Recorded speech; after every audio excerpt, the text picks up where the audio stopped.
Welcome to তাজহাজ palace বা তাজহাজ জমিদার বাড়ি। যদি বা এটার নাম তাজহাজ জমিদার বাড়ি, বাস্তবতা হচ্ছে এটা তাজহাজ রাজবাড়ি, কিন্তু জমিদার বাড়ি নামে বেশি প্রচলিত, মুখে মুখে প্রচলিত।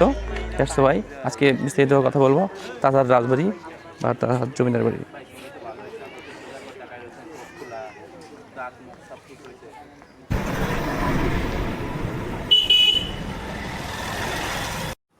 তাজহাজ জমিদার বাড়ির গেটটি চেঞ্জ হয়েছে, আগে এরকম ছিল না। এখন গেটটি ভিতরে ঢুকে টিকিট নিতে হবে। আমরা টিকিট নেওয়ার জন্য আস্তে আস্তে আগাচ্ছি। এখানে টিকিটের মূল্য আগে ছিল 20 টাকা, এখন করেছে 30 টাকা। তবে স্টুডেন্টের জন্য 50% করেছে আর কি। তো এখন আমার সঙ্গে আছে বাইসাইকেল, কারণ আমার বাসার তাজহাজ জমিদার বাড়ি থেকে বা তাজহাজ রাজবাড়ি থেকে বেশি দূরে নয়, কাছেই। দ্যাটস ওয়াই আমি বাইসাইকেল নিয়ে আসছি। এখন ওই বাইসাইকেলের কথাই বলছিলাম যে রাখা যাবে কিনা। প্রথমে তো বললো যে না, এখানে ভিতরে রাখার কোনো সুযোগ নেই, বাইরে রাখতে হবে, বাইরে কাউকে বলে কোথাও রেখে দেন। তা আমি বললাম যে আমি তো বাইরে ভাবে রাখার সুযোগ নেই আমার। তখন আমাকে পরামর্শ দিল যে কেয়ার করা, আপনি তাহলে আনসারকে বলে আপনি রেখে দেন, হয়তো সঙ্গে তালা থাকে, তাহলে তালা লিখে দেন। তা আমাদের সঙ্গে সাইকেলের সঙ্গে তালা থাকে, স্মার্ট একটা তালা আছে, রড তালার মতো, পুরো প্লাস্টিক টাইপ। ওটা দিয়ে আমি রাখতে চাইলাম। পরে আমি টিকিট দেওয়ার পর আমাকে বললো যে আনসারের সঙ্গে একটু কথা বলে ওনাকে বলে রেখে দেন। একটু কথা হলো। তো তবে রাজার যে রাজবাড়ি, সেখানকার সবার মোটামুটি আন্তরিক মনে হয়েছে এবং কেউ রুক্ষ আচরণ করেনি। জি জি, সাইকেলটা রাখলাম, অনেক এটা দিয়ে ঢুকলাম আর কি। গেট পাস 30 টাকা।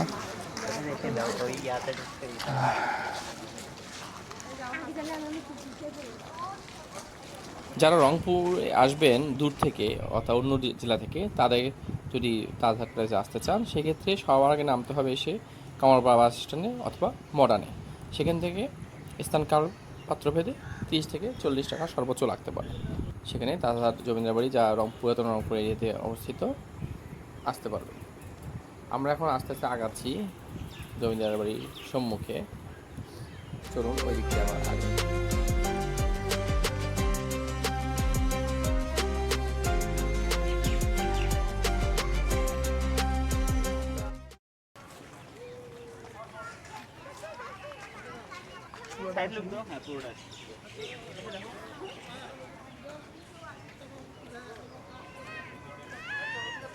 তাজহাট প্যালেসের সামনে আসলে মনে হবে যেন আপনি আহসান মঞ্জিলের সামনে এসেছেন, এবং আহসান মঞ্জিলের সঙ্গে একটা দারুণ রকমের মিল পাওয়া যায় এই জায়গাটাতে।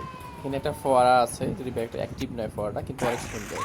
প্রতিনিয়তই এখানে চলে বিভিন্ন কাজ। ওই যে ঘাস কাটিং চলছে, যেটাকে গ্রাস কাটিং বলে আর কি।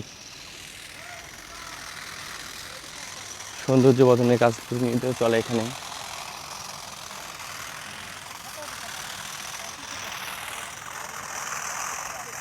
কাছে গেলে হয়তো আর ভালো বোঝা যেত।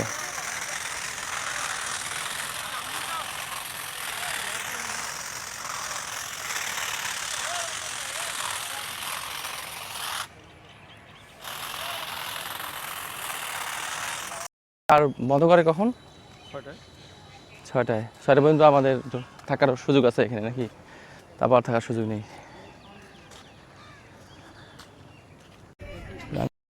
জন্য এই জমিদার 2টি পুকুর খুলেছিল। তার মধ্যে একটি পুকুর ডান পাশে, আরেকটা পুকুর আছে বা পাশে, সেটা একটু পর দেখাবো। আধুনিককালে পুকুরের পাশে বেশ কয়েক ডজনখানেক হবে এই সিট দেওয়া হয়েছে। চারপাশে গাছপালা, সবাই হাঁটাচলা করে। বোঝা যাচ্ছিল যে জমিদার খুব শৌখিন ছিল।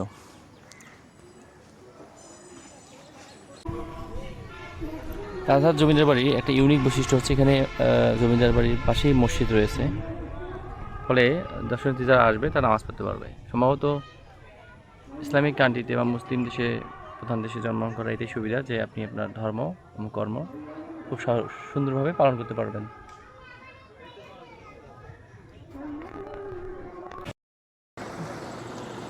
দূর দূরান্ত থেকে এসে মানুষজন ভিডিও করছে, ছবি উঠাচ্ছে, সেদিকে ধারণার চেষ্টা হচ্ছে আর কি।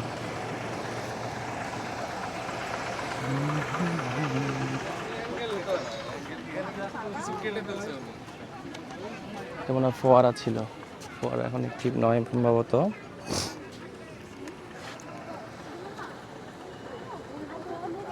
দেখতে কিছুটা আহসান মঞ্জিলের মতোই লাগছে।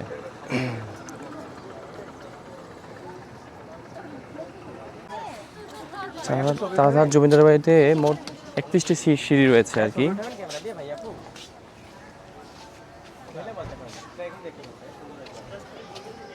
যদি বা তাজহাট জমিদার বাড়ি লেখা, অ্যাকচুয়ালি এটা তাজহাট রাজবাড়ি।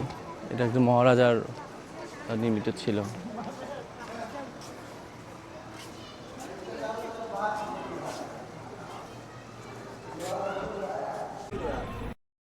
চুন গাছের কাজ চলছে সর্বদা, এটা রক্ষণাবেক্ষণের কাজ চলছে, ভালো লাগছে। অল টাইম এই যে চুন করতেছে, সর্বদা এই রক্ষণাবেক্ষণের কাজ চলে। এগুলো কিন্তু প্রাচীন, এই যে সৌন্দর্য বর্ধন করা হয়েছে এটা একটু লোহা দ্বারা নির্মিত।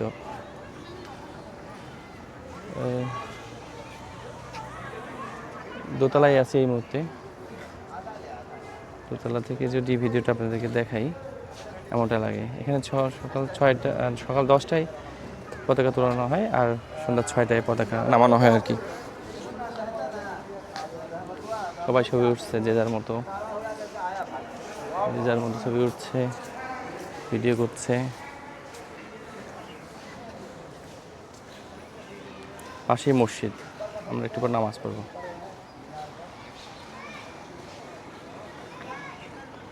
চলুন ভিতরটা একটু দেখি।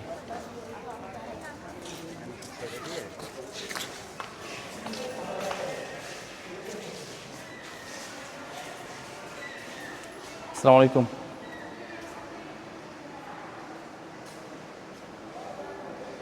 পোড়ামাটির ফলক, তাই কি দেখাইছি, উনি বলছে এটা যাবে আর কি, গিম্বেল যাবে না বলছে। এখানে অ্যাকশন ক্যামেরার ছবি ভিডিও ধারণ করা নিষেধ, তাই ভিডিও করছি না। যদি আমার মোবাইলের ক্যামেরায় নিষেধ নেই, দেখাচ্ছি। এখানে বিষ্ণু মূর্তি অনেকগুলো আছে, এগুলো কষ্টি পাথরের, অনেক দামি। ব্ল্যাক স্টোনের কয়েকটি আছে। এগুলো বিভিন্ন জায়গা থেকে নিয়ে আসে, আপনি নীলফামারী, এটা স্থান দিনাজপুর, বিভিন্ন জায়গা থেকে নিয়ে আসা হয়েছে আর কি। এটা হাতি, ম্যাক্সিমামে বিভিন্ন জায়গা থেকে সংগ্রহ করা হয়েছে আর কি। শুয়ে আছে একটা মূর্তি, হিন্দুদের ওই মূর্তিগুলো। যেহেতু হিন্দু রাজা ছিল গোপাল লাল কুমার রায়। ভাই ভালো আছেন? আব্দুল লতিফ ভাই, দাড়িপাল্লাটা দেখে ভালোই লাগলো। অনেক মূর্তি দেখলাম, পাশাপাশি একটা দাড়িপাল্লা দেখতে পেলাম।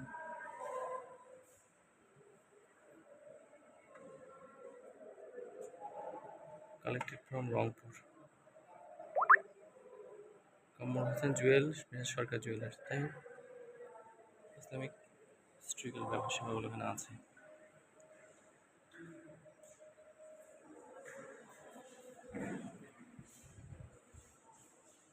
যেহেতু অ্যাকশন ক্যামেরা দিয়ে তোলা নিষেধ, দ্যাটস ওয়াই একটু রেস্ট্রিকশন থাকার কারণে মোবাইল দিয়ে ভিডিও করলাম আর কি। এই জন্য আইফোন দরকার।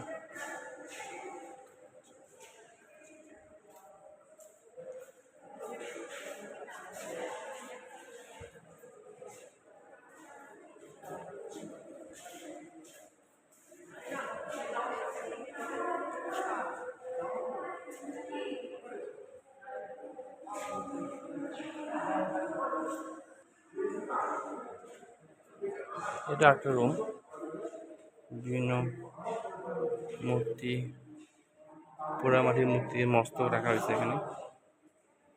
ফলক, কালো পাথরের সংস্কৃত শিলালিপি যেটাকে বলে আর কি। বেলে পাথরের বাংলা শিলালিপি আছে, অনেক প্রাচীন বাংলা শিলালিপি দেখা যাচ্ছে। এটা সংস্কৃত শিলালিপি,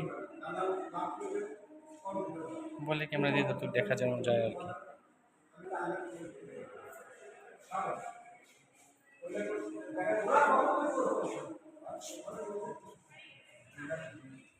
কাগজে সংস্কৃত হস্তলিপি, ফার্সি কবিতা। এইটা হচ্ছে সম্রাট আওরঙ্গজেবের স্বহস্তে লেখা কবিতা। যদি দেখানো যায়, দেখতে পাচ্ছেন না জানি না, এই যে কবিতা দেখা যাচ্ছে এটা হচ্ছে সম্রাট আওরঙ্গজেবের স্বহস্তে লেখা কবিতা। এটা কামারশন তারা সিরাজগঞ্জ থেকে সংগ্রহ করা হয়েছে। পবিত্র কোরআন, হোলি কোরআন, এটিও আওরঙ্গজেব লিখেছেন আর কি, সম্রাট আওরঙ্গজেব। এটা বাংলাদেশে আসলে সত্যিকার অর্থে একটা বিশাল ঐতিহ্য সংরক্ষণ হয়েছে, যা মনোমুগ্ধকর আর কি। যেহেতু এখানে ক্যামেরা এলাও নেই, অ্যাকশন ক্যামেরা বা ডিএসএলআর ক্যামেরা, দ্যাটস ওয়াই আমার মোবাইল দিয়েই সংগ্রহ করতে হলো আর কি, যতটুকু দেখানো যায় আপনাদেরকে। পোড়ামাটি ফলক আরবি উৎকীর্ণ আর কি, হযরত সিকান্দার বেগ সাহেবের নামে এটার ফলক আর কি। এটা পোড়ামাটি ফলক উৎকীর্ণ আরবি লিপি, সবকিছু এখানে স্থান পেয়েছে, ইসলামিক এবং হিন্দুইজম সবকিছু এখানে স্থান পেয়েছে। সাম্প্রতিক সম্প্রীতির দেশ বলা যেতেই পারে বাংলাদেশকে।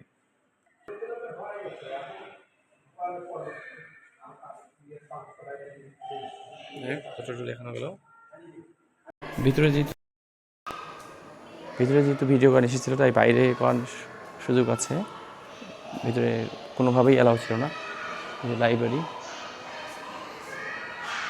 দোতলা ভবনটি, কিন্তু বাস্তবতা হচ্ছে এটা 4 তলার সমান আর কি। ভিতরে লাইব্রেরি আছে।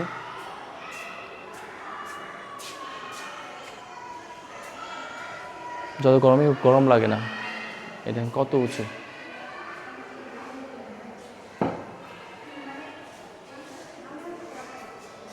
এদিক দিয়ে শীতে ওটা নিষেধ। তারপর যদি দেখাই একটু,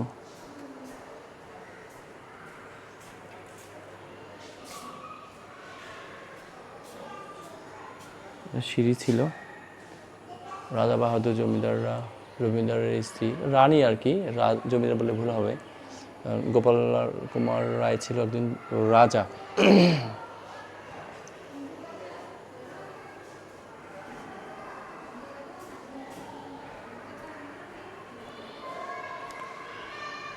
এখান থেকে ভারতীয়দের একটা শিক্ষা নেওয়া উচিত যে আমরা আমাদের ঐতিহ্যগুলোকে ধরে রেখেছি, অথচ টিপু সুলতানের যে চত্বর আছে, সামান্য চত্বর, মুসলিমের নাম হওয়ার কারণে তারা ভেঙে দেওয়ার চেষ্টা করছে এবং ভেঙেও দিয়েছে ভারতে। এতে ভারতের দেশটি বড় হলেও তাদের মনটি আসলে বড় এখনো হয়নি। এখান থেকে তার শিক্ষা নেওয়া উচিত। এই যে তৎকালীন রাজাদের, এটা কি আঙ্কেল? কামান এটা না? কামান, রাজাদের কামান ছিল।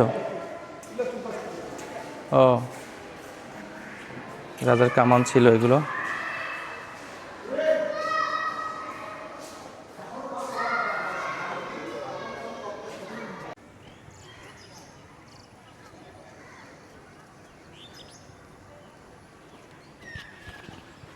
তাজহাট জমিদার বাড়ি বা রাজবাড়ি একটা বিশেষ অনন্য দিক হচ্ছে এখানে রাজবাড়ির পাশেই মসজিদ রয়েছে।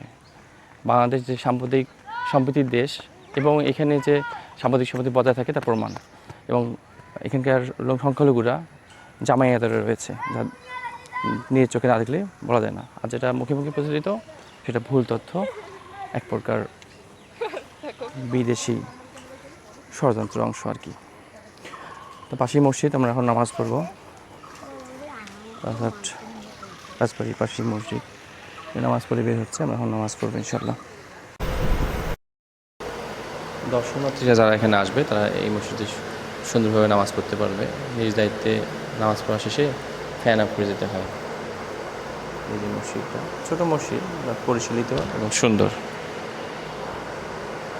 যারা এখানে চাকরি করে তাদের জন্য, এবং পাশাপাশি যারা বাহির থেকে আসে তাদের জন্য এখানে নামাজের ব্যবস্থা করা হয়েছে।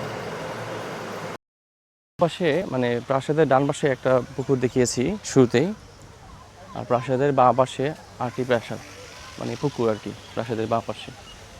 মানে বোঝা গেল রাজা মহোদয় খুব শৌখিন ছিলেন আর কি, চমৎকার শৌখিন ছিলেন। এই যে এগুলো বাংলাদেশ গভর্নমেন্ট করেছে, নিয়মিত সৌন্দর্য বর্ধনের কাজ চলে যাচ্ছে। বৃষ্টি চলে আসছে, বৃষ্টির ভিতরেই আমি ব্যাক করব। আর ব্যাক করতে করতে আমি কিছু তথ্য দিব। বৃষ্টি চলে আসছে, বৃষ্টির ভিতরে আমি ব্যাক করতে যাচ্ছি, আর থাকবো না। এইটি মূলত এই প্রাসাদটা মূলত 6 বিঘা জমির উপরে, অর্থাৎ 2 একর জমির মধ্যে প্রসিত। আর পুরো যে প্রাসাদের রাজবাড়ির এরিয়া, মূলত এটা কিন্তু রাজবাড়ি, অনেকে জমিদার বাড়ি বলে। পুরো এই রাজবাড়ির এরিয়া 28 একর, অর্থাৎ প্রায় 84-85 বিঘা জমিতে এটি স্থাপিত হয়েছে আর কি। কিন্তু মূল যে ভবন দেখা যাচ্ছে, আমি শুরুতে দেখিয়েছি মূল ভবনটা, এটি হচ্ছে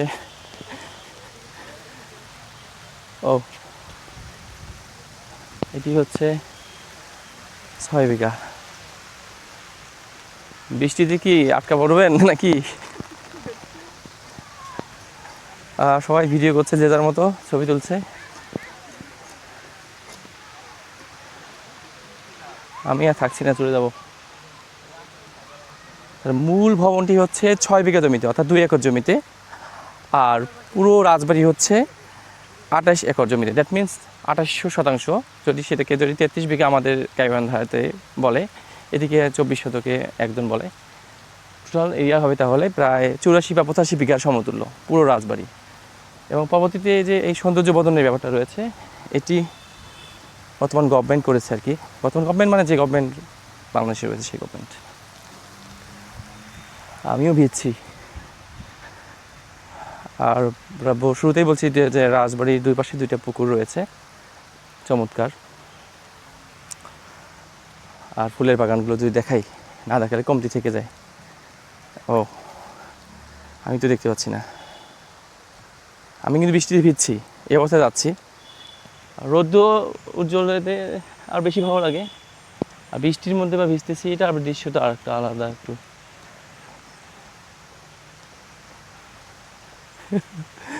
এই পাম গাছ, ফুলের বাগানটা আসলে শীতকালে আবার বেশি, শীতকালে পরে বসন্তকালে বেশি ফুল টুল ফোটে, তখন আবার দেখতে আর সুন্দর লাগে। মানুষের প্রতিকৃতি বানিয়েছে, এই হলো অবস্থা।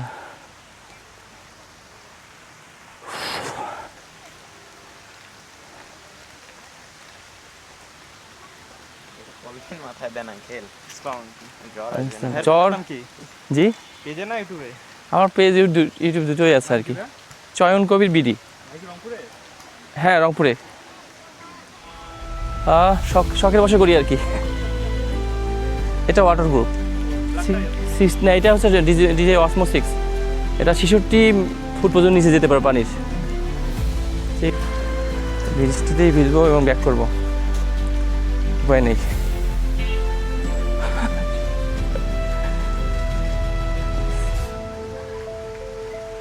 আজকের মতো এখানেই চলে যাচ্ছি। আল্লাহ হাফেজ, দেখা হবে অন্য কোনো ভিডিওতে। Thank you for watching. Next Chayan Kabir.